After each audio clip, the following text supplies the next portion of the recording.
thoughts on Hawkeye thus far? I enjoy it.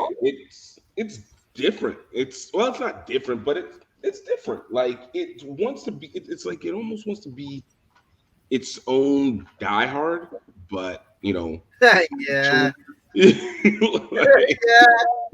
Christmas time too. like there's I like that it's still developing. Within 2 episodes, it still had me interested.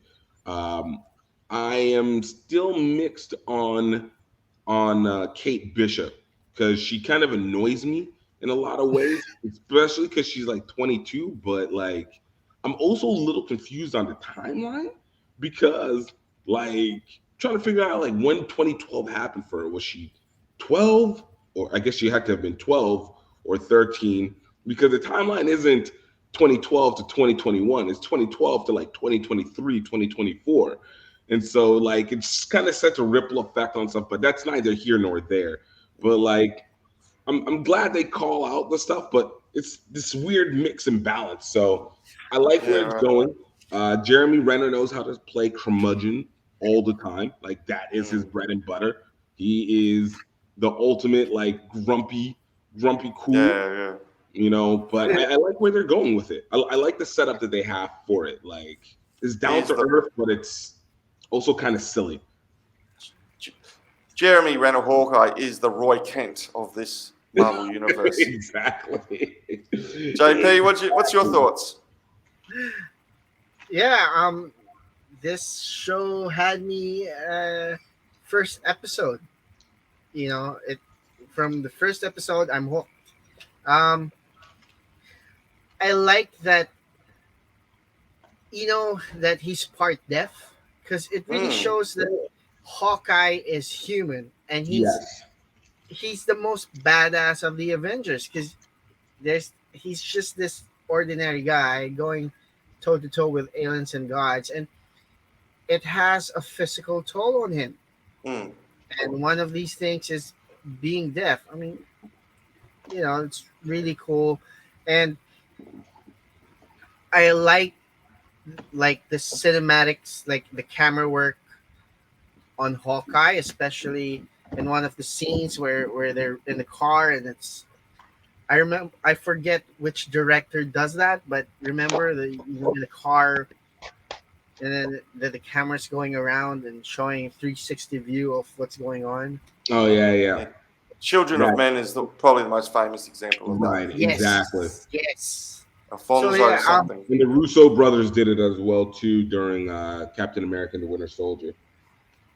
I really like Hawkeye. I think Kate Bishop's annoying, but I think she's meant to be annoying. Right. And so I'm glad I'm sorry. Sorry, continue. if she's annoying you, she's doing her job. Right. Yeah. That's why it's like I'm mixed because it's like this is the growing up process. And I'm glad that they even called out one of her flaws, which is rich and entitled. Like even though it was through her mom, it was just like at least you guys let that be an actual thing that you presented, because otherwise sometimes you're just like, yo, why? Like you got literally everything. Like you got everything. Yeah. I mean, she's certainly. Yeah, I didn't have quite the problem with Kate Bishop as you guys did. Having said that, I really needed that third episode to be really good because I was getting a little bit impatient with the first two. I could see they were laying down, all the ideas. They were laying down characters. They were setting up the table. But I really hadn't got hooked yet. And I really needed that third episode to be good. And I really, really liked that third episode. And I liked it so much that at the end of it, I couldn't believe it was about 40 minutes long or something. I thought it was only going for 20 minutes because it just got me right in there. And I think other than really cool action scenes and the really cool Pym arrow, and all that stuff, they got into it. Number one is that Echo character was brilliantly introduced. Like that's a character that has everyone should have everyone intrigued. Yeah, I was right into her. That whole introduction was just great. that was one of the things where I was like, man, Marvel, you guys are doing it again with your villains. It's once again you have made the complexity of villainy is not necessarily equatable to evil. Yeah, yeah, You yeah. know, and which is awesome because it just makes everything more like even with the Echo character, you're just like, okay, I want to root for you, but you're also the lead of this tracksuit gang. So I'm supposed to also be against you, but you also are like you have a reason. Like your dad was killed in front of you by this mysterious person, Mm. but who happens to be Hawkeye, who we are advocating for. And it was like, Yes, yes. but it was seen without reason. But it's like he also probably had a reason. Like Oh, and yeah. it's just like I love this conflict, and I hope that Oh, she's a yeah. centerpiece in this. And this is kind of this reoccurring theme that occurs of just having these villains, maybe not always a complexity. Well, I guess a lot of them are going to still be in relation to Ronan, but the complexity of who these villains are. They're not all just mindless dummies. Like even after that scene, especially, I'm glad that the way that they set it up because in that scene on the bridge whenever they blew up the van. In any other situation, I go, well, mostly the van blows up and you're just like, oh man, okay, bad guy's done. But then since we actually have like in some way, shape, or form some level of character arc with those tracksuit guys, like it lets you realize, dude, two people just died Mm. brutally, brutally, and it was two of the tracksuit guys that we actually had seen interactions with, not just faceless suits. And so it's like, yo, there was real consequences here, but it also feels Oh, passive yeah. because they are the quote quote bad guys. I love I the tracksuit mafia. yeah, like I'm so here for the I, track. I like how they're trying to be faithful to the Hawkeye comic books. That's with Kate Bishop, especially the art. If you look at the comic book, it and the opening scenes in Hawkeye, you see that it's the art is similar, like retro lettering and stuff. Yeah, Uh, I love how they're setting up Echo because Echo at one point becomes the Gray Ronin in the comics, and I think we're going to see it because there are rumors. I don't know if I forget if it's confirmed that Echo is having her own show, so we might see oh, I heard about that, but I never knew who Echo was. so we might see the Ronin. The thing with Echo is you're right. She's a complicated character for Hawkeye because he kills her father.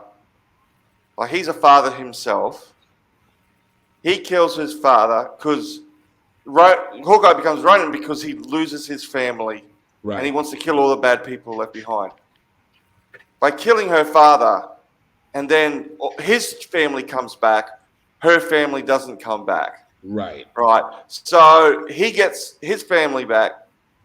She doesn't get her family back. You know, this is going to get really interesting. Like she's got real grounds to get after him. His only grounds is he's a bad guy. Your father was it, and we don't even know if he was. You know, he could have we been don't know the easily just extent of what it means to be a bad yeah. guy in this. He just killed because if I remember correctly, when Rhodey was talking to Black Widow, you know, at the start of Endgame, describing what Clint was doing, like he was slaughtering whole warehouses worth of people. And Yeah, now he's saying, so he was doing it indiscriminately. He was really butchering people. And Right, now he's got what he wanted back. He got his right, family back, but the Trail of Destruction and Left Behind needs some kind of accountability, and it's obviously going to come through Echo. right, I think that's just great, you know. And the fact that Echo and Kate Bishop kind of mirror each other a little bit, albeit Kate comes from the rich side of town, right. I was Echo about comes to from the say. poor side of town. One's going to be the hero and the other one's going to be, we don't know. And then Summer and all that. Anti-hero. Well, it'd be interesting. It's she reminds me very much of the girl in the Ant-Man and the Wasp, where there's a fair there's the ripple chick. Yeah, Ghost. Yeah, Ghost. Yeah, Ghost. So you've got two girls who are very contrasting to each other, and somewhere in all that is going to come Helena Sokovia, Black Widow's sister is going to come into all that. Another, and that's going to be three of them. And so Ronan, and then of course there's this Ronan. Hawkeye's got his own daughter, and so there's a whole theme beginning to develop here of father figures and and all this kind of stuff. Because someone pointed out we don't know what actually happened to Kate Bishop's father. There's theories going around that he's faked the death or something like that.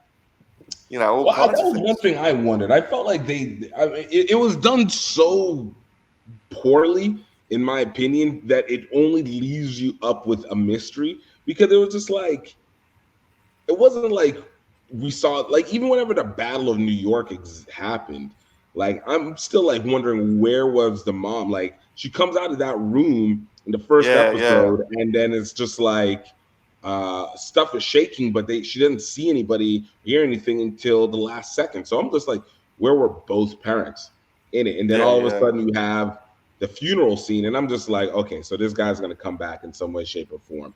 I don't know what form, but he's gonna come back. But it was cool getting another look at how the Battle of New York affected somebody.